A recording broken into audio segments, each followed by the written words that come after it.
네, 오늘은 우리 성전 이전을 앞두고 있는 저희 교회에게 주시는 하나님의 말씀을 같이 묵상하려고 합니다. 오늘 우리가 읽었던 이 학개서는 주전 587년 이제 남유다가 바벨론에 의해서 완전히 멸망하고 포로로 끌려가게 됩니다. 대부분 끌려간 사람들은 왕족과 귀족이었고 그 외에 가난한 사람들 그리고 별 볼 일 없는 사람들이 그 예루살렘 근처에 남겨지게 되었습니다. 포로로 끌려간 지 70년이라는 세월이 이제 지나고 그 사이에 바벨론은 멸망하고 페르시아가 이 중동의 패권을 장악하게 되었죠. 근데 이 페르시아 제국은 친식민지 정책을 폈습니다. 그래서 포로로 끌려온 유대인들에게 고국으로 돌아갈 수 있는 기회와 그리고 그곳에서 성전을 재건할 수 있는 그런 기회를 제공했습니다. 유다 사람들은 고국으로 돌아오자마자 성전 재건 공사를 시작하지만 자신들의 그 생존의 염려와 그리고 정치적인 그런 어려움 때문에 일을 곧 중단하게 됩니다. 이런 상황에서 하나님께서는 예언자 학개와 그리고 스가랴를 통하여서 이 성전 재건 공사를 다시 시작할 것을 백성들에게 독려하게 되죠. 이런 배경 속에서 주신 말씀이 바로 오늘 이 학개서의 말씀입니다. 먼저 하나님은 그 유대 백성들을 위로하고 격려하고 계십니다. 우리 4절과 5절의 말씀을 같이 한번 읽어보시겠습니다. 굉장히 중요한 말씀이니까 우리 같이 한번 한 목소리로 읽어보시겠습니다. 그러나 여호와가 이르노라 스룹바벨아 스스로 굳세게 할지어다.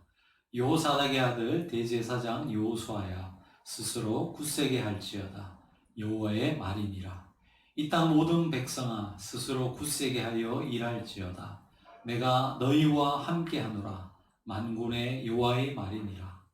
너희가 애굽에서 나올 때에 내가 너희와 언약한 말과 나의 영이 계속하여 너희 가운데에 머물러 있나니 너희는 두려워하지 말지어다. 여기 보시면 굳세게 할지어다, 두려워하지 말지어다 라는 말이 4절과 5절에서 4번이나 나오고 있습니다. 하나님께서 이렇게 말씀하시는 근거가 무엇입니까? 4절과 5절에 보시면 바로 그 근거로 하나님께서 그들과 함께 하실 것이라고 말씀하고 있습니다. 당시의 상황에 대해서 이 느헤미야서를 보면 이스라엘 백성들의 그 귀족과 왕족들이 다 바벨론으로 포로로 끌려간 후에 그곳에 남겨진 사람들 그리고 그들이 없는 그 사이에 그곳에 와서 이주해 와서 살고 있었던 이민족들도 있었습니다. 바로 그들이 이스라엘 백성들이 바벨론에서 포로로 끌려갔다가 다시 돌아와서 성전을 재건할 때 그 공사를 방해하고 그리고 돌아온 그 사람들의 생명을 위협했던 그런 사람들이 있었던 것이죠. 그래서 그들은 두려움과 공포 속에서 그 공사를 진행할 수밖에 없었는데 바로 그런 그들을 향하여서 하나님께서 마음을 굳세게 하라 그렇게 권면하고 계신다는 것입니다. 그리고 바로 그 이유로 하나님께서 함께 하시기 때문이라는 것을 말씀하고 있는 것이죠. 여러분 하나님께서 함께 하시지 않는다면 그들은 아무 일도 할 수 없었습니다.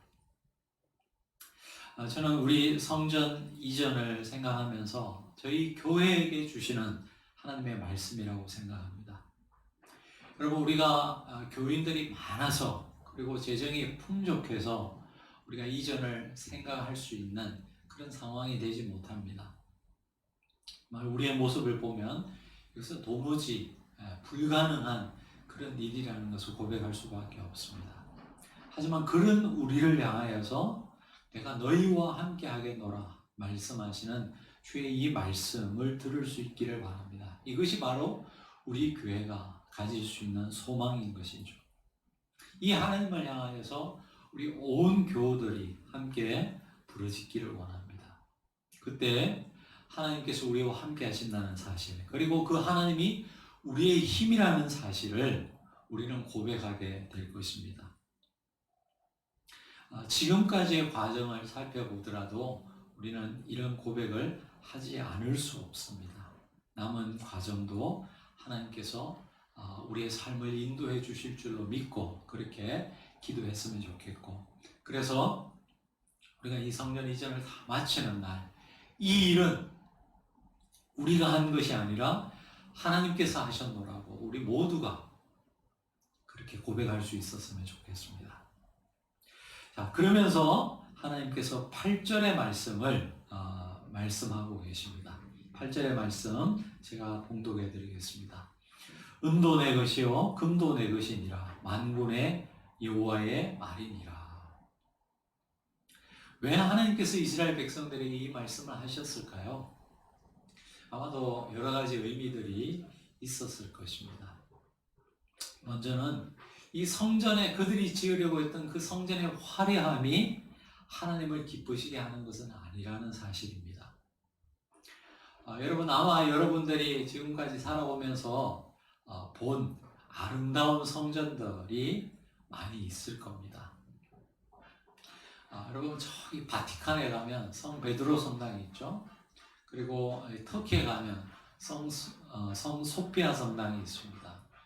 여러분, 사진이나 영상으로만 봐도 얼마나 웅장하고 대단한 그런 성전인가 우리가 짐작해 볼 수 있습니다. 제가 가본 중에서는 웨스트민스터 사원이 참 아름답더라고요. 혼자 배낭여행을 하면서 갔는데, 그날이 어떻게 또 마침 12월 24일이었어요. 그래서 가니까 크리스마스 칸타타를 하려고 하고 있더라고요. 근데 나중에 봤더니 거기 앉아있는 사람 중에 동양인은 저 혼자밖에 없더라고요. 정말 그 웅장한, 대부분 여러분 그 서양의 이 교회들은 이 천장이 높지 않습니까? 그래서 누가 노래를 불러도 다 아름답게 들립니다. 얼마나 화려한지 모릅니다. 자, 근데 왜 그들이 그런 화려한 성전을 만들었을까요? 명목상의 목적은 하나님께 영광을 돌려드리기 위한 목적이었습니다. 하지만 그들이 그 마음의 그 및 근본 동기를 살펴보면 대부분은 그런 화려한 성전을 만든 자신들의 그 휘황찬란한 문명을 자랑하기 위해서라는 것을 우리가 금방 알 수 있습니다. 기독교 역사를 보면 큰 성전을 짓고 나서 대부분 그 교회들은 쇠락의 길을 걷게 됩니다. 그것이 그들이 어떤 동기로 그런 성전을 지었는지에 대한 우리가 짐작해 볼 수 있는 부분인 것이죠. 여러분, 한국에서 제일 비싼 땅이 어딘지 아세요? 제가 인터넷을 찾아봤습니다. 찾아봤더니 한 평당 6억 하는 땅이 있더라고요. 어디냐면 서울시 중구 충무로 일가에 있는 화장품 판매점이었어요. 명동에 있는 네이처 퍼블릭이라는 그 화장품 판매하는 상가인데요. 한 평에 6억을 한답니다. 또 무려 17년 동안 1위 자리를 고수하고 있더라고요. 우리나라에서 제일 비싼 땅이 한 평에 6억 한다면 전 세계적으로 가장 비싼 땅은 얼마 정도 할까요? 여러분, 근데 그 사실 그 땅의 주인은 누구죠? 사람 주인이 있겠죠. 하지만 여러분, 그 땅의 원래 주인은 하나님이시죠. 그 땅뿐입니까?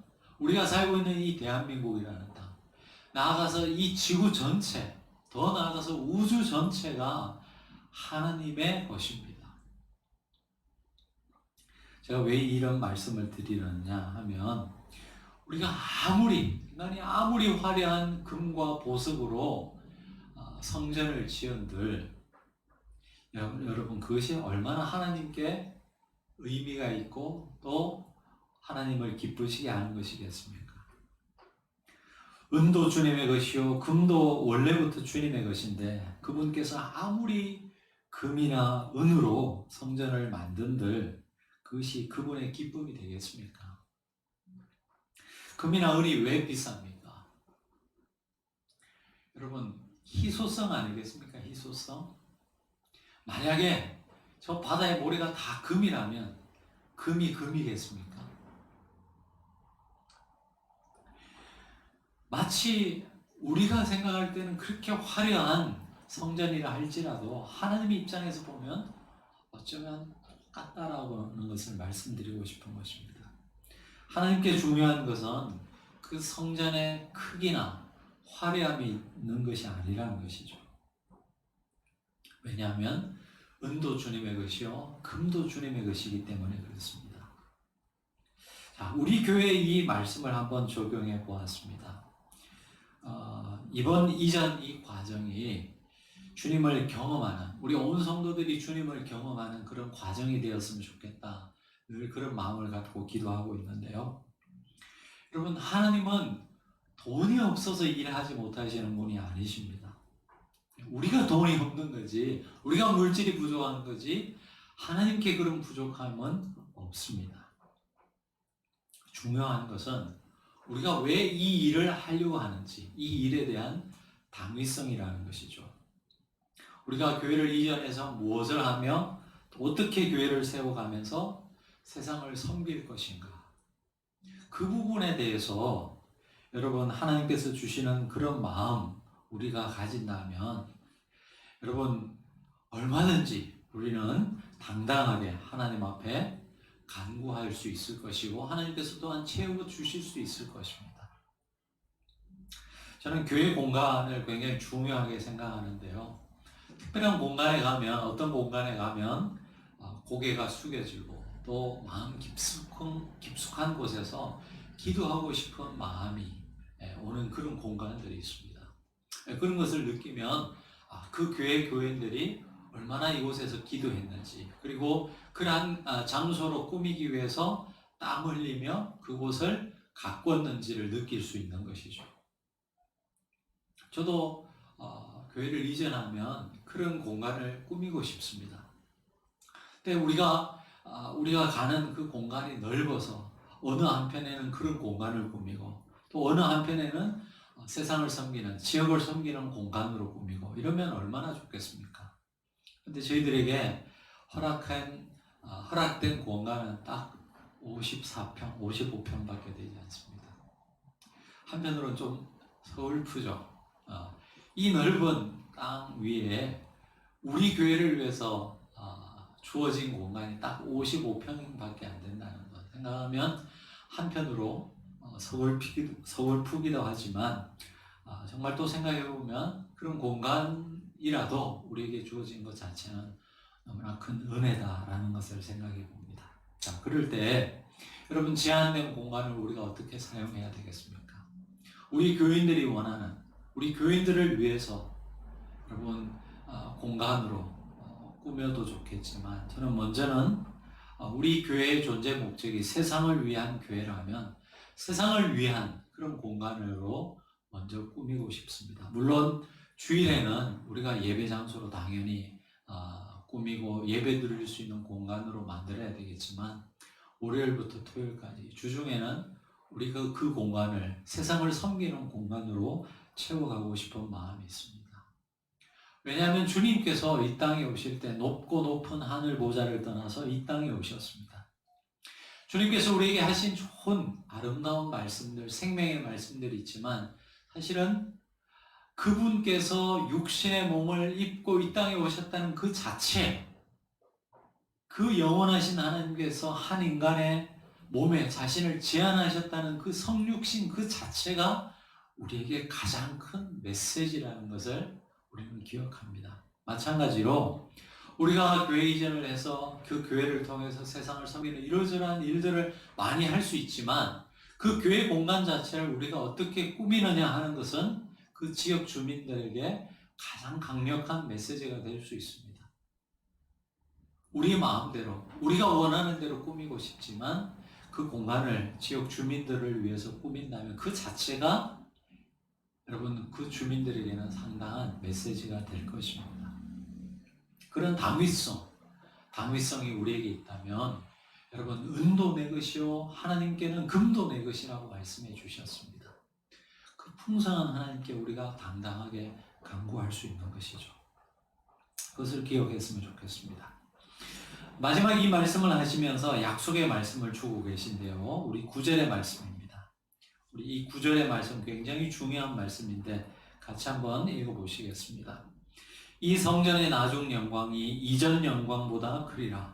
만군의 여호와의 말이니라. 내가 이곳에서 평강을 주리라. 만군의 여호와의 말이니라. 여기에서 이 전반부의 문구를 2021년 우리 교회의 표어로 삼았습니다. 이 성전의 나중 영광이 이전 영광보다 더 크리라 말씀하셨습니다. 자, 이 말씀이 무엇일까요? 무엇을 의미할까요? 자, 이제 바벨론에서 돌아온 스룹바벨과 제사장 여호수아를 통해서 이 회파된 예루살렘 성전이 재건되게 됩니다. 다시 세워지게 됩니다. 하지만 그 건물의 화려함은 예전에 솔로몬이 지었던 원래 그 성전보다는 훨씬 미치지 못했습니다. 3절의 말씀에 이렇게 나와 있습니다. 너희 가운데 남아있는 자 중에서 이 성전의 이전 영광을 본 자가 누구냐? 이제 이것이 너희에게 어떻게 보이느냐? 이것이 너희 눈에 보잘것없지 아니하냐? 지금 지어지는 성전은 솔로몬 성전에 비하면 너무나 초라하고 보잘것없었습니다. 이와 비슷한 시기에 이 학개서와 비슷한 백그라운드를 가진 이 에스라서를 보면 당시의 상황을 조금 더 구체적으로 묘사하고 있습니다. 솔로몬 성전을 봤던 노인들은 이 스룹바벨에 의해서 지어진 이 성전을 보았을 때 울었다라고 기록되어 있습니다. 에스라 3장 12절에 보시면 제사장들과 레위 사람들과 나이 많은 족장들은 첫 성전, 예루살렘 솔로몬 성전을 말합니다. 첫 성전을 보았으므로 이제 이 성전의 기초가 놓임을 보고 대성통곡하였으나 여러 사람은 기쁨으로 크게 함성을 지르니. 바벨론에서 난 2세대들은 이 예루살렘 성전이 세워지는 것을 보고 기뻐하고 환호를 했지만 옛날 그 솔로몬 성전을 보았던 노인들은 울었다는 것이죠. 그냥 운 것이 아니고 오늘 말씀 보면 대성통곡했다고 나와 있습니다. 왜 그랬을까요? 두 번째 지어진 이 예루살렘 성전은 처음 지어졌던 그 솔로몬 성전에 비해서 너무나 초라했기 때문이었습니다. 자, 그러면 이 9절의 말씀, 이 성전의 나중 영광이 이전 영광보다 크리라 하는 이 말씀은 어떤 의미겠습니까? 이것이 단순히 성전의 외적인 화려함이라고 말씀드린다면 사실은 맞지 않죠. 이 말의 참된 의미는 우리가 영적으로 생각해 볼 수밖에 없습니다. 이 말씀은 그런 의미에서 성전이 가진 원래의 의미, 성전의 그 원래의 정신이 회복된다는 말씀으로 우리가 이해해야 한다는 것입니다. 원래 성전은 성막이었죠. 광야에서 텐트였습니다. 이동형이었습니다. 근데 이제 이스라엘 백성들이 가나안 땅에 정착하게 되고 그러면서 왕국이 만들어지고 솔로몬 때 와서 솔로몬이 하나님을 위해서 이 솔로몬 성전을 짓게 됩니다. 왜 성막으로 있던 이 성막을 하나님께서 솔로몬이 성전을 짓는다고 했을 때 그것을 허락하셨을까요? 원래 이 성전은 하나님이 임재의 상징물이었습니다. 성전 자체가 중요한 것은 아니죠. 하지만 그 성전을 보는 사람들로 하여금 하나님을 생각하게 만들어서 그래서 그 성전이 중요한 것이고 그런 의미에서 성전을 허락하셨던 것입니다. 그런데 시간이 지나면서 이스라엘 백성들은 하나님보다는 성전 그 자체를 더 중요하게 여겼던 것이죠. 하나님께서 그곳에 임재하고 계시기 때문에 성전이 중요한 것이 아니라 이제는 성전 자체가 중요한 것이기 때문에 하나님이 그곳에 오신다고 생각했던 것입니다. 어리석었던 것이죠. 이런 것을 우리가 패티시즘이라고 합니다.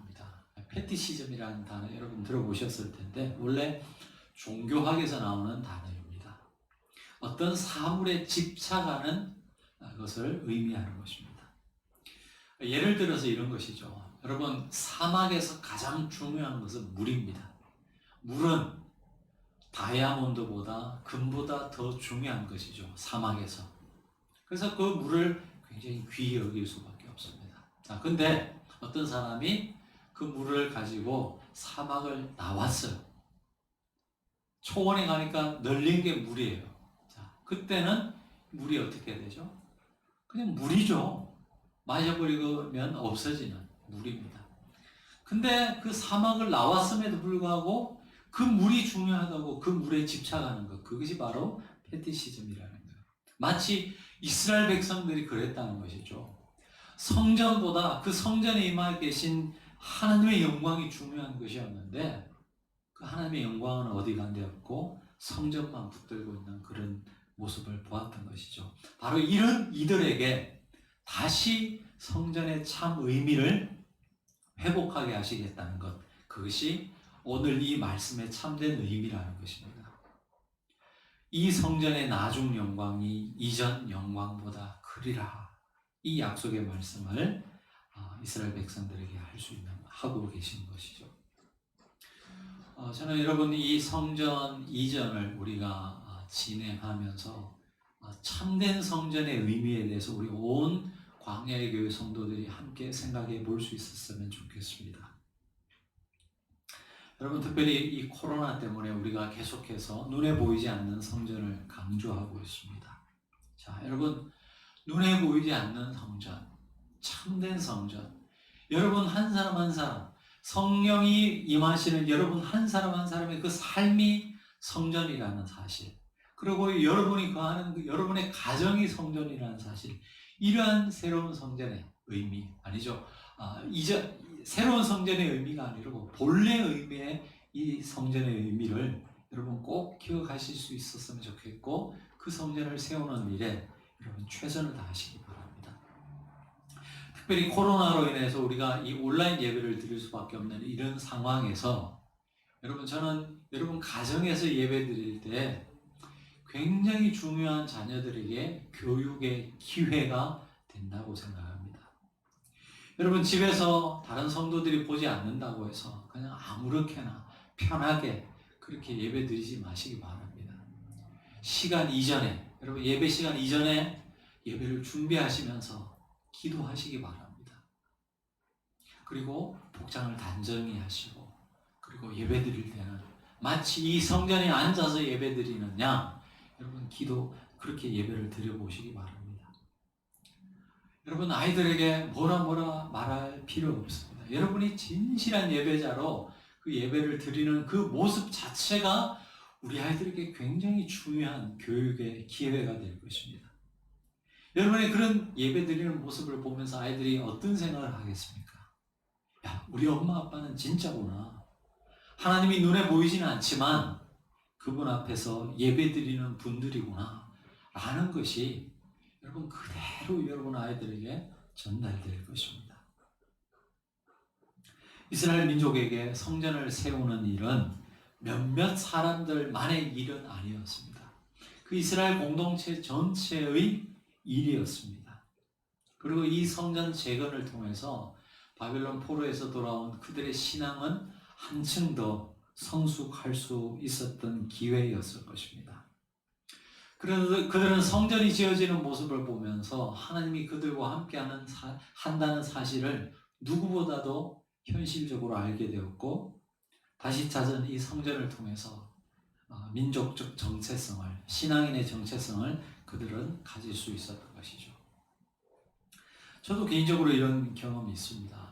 제가 다녔던 모교회, 지금도 가면 있는 시골의 그 모교회는 여러분 지금 있는 그 건물이 우리의 부모님 세대, 그리고 할아버지 할머니 세대 때 지어졌습니다.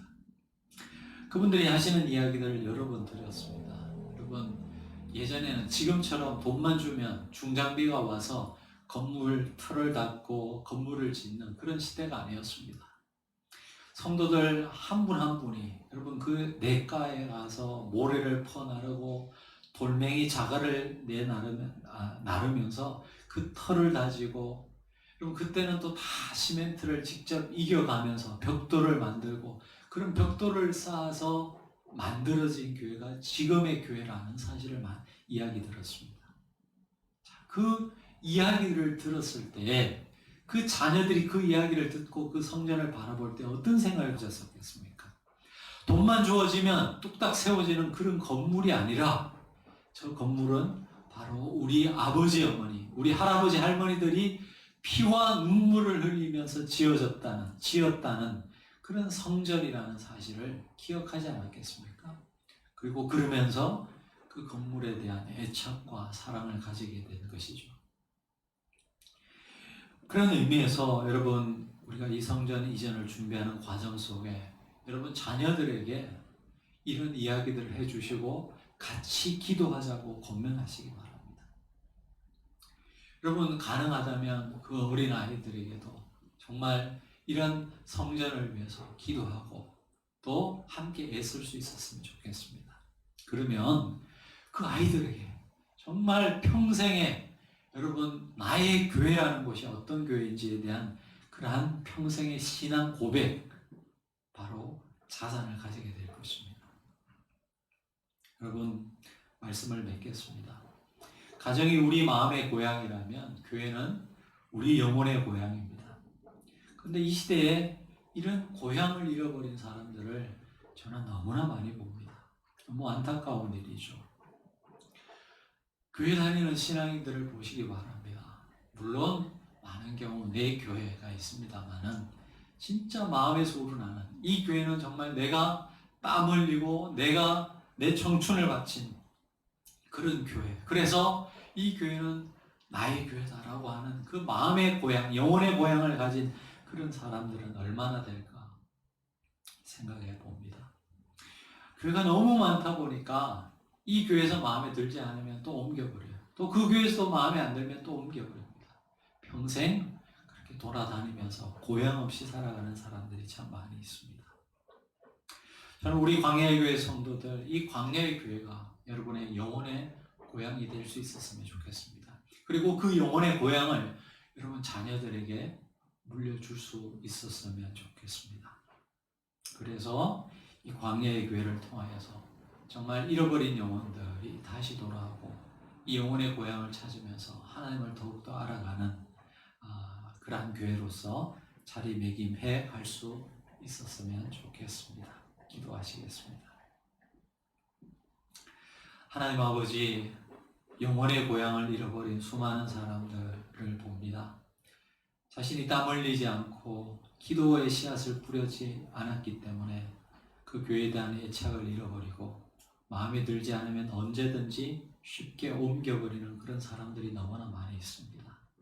그러다가 일평생 방랑자로 살아가는 사람들이 얼마나 많습니까? 하나님, 그런 와중에 이 광야의 교회를 만나게 하신 것 감사합니다. 하나님, 이곳이 우리 영혼의 고향이 될 수 있기를 원하고 우리 자녀들에게도 이 교회가 그런 영혼의 안식처가 될 수 있도록 인도해 주시옵소서. 교회 이전의 전 과정을 통해서 온 교우들이 한 마음 되게 하시고 한 마음으로 기도함으로 말미암아 이곳에 땀 흘리고 또 우리의 청춘과 우리의 시간을 드림으로 인하여서 이 교회가 이 세상 속에서 참으로 아름다운 우리의 영혼이 되게 하시고 세상을 섬기는 그런 교회가 될 수 있도록 역사해 주시옵소서. 감사하고 예수님 이름으로 기도합니다.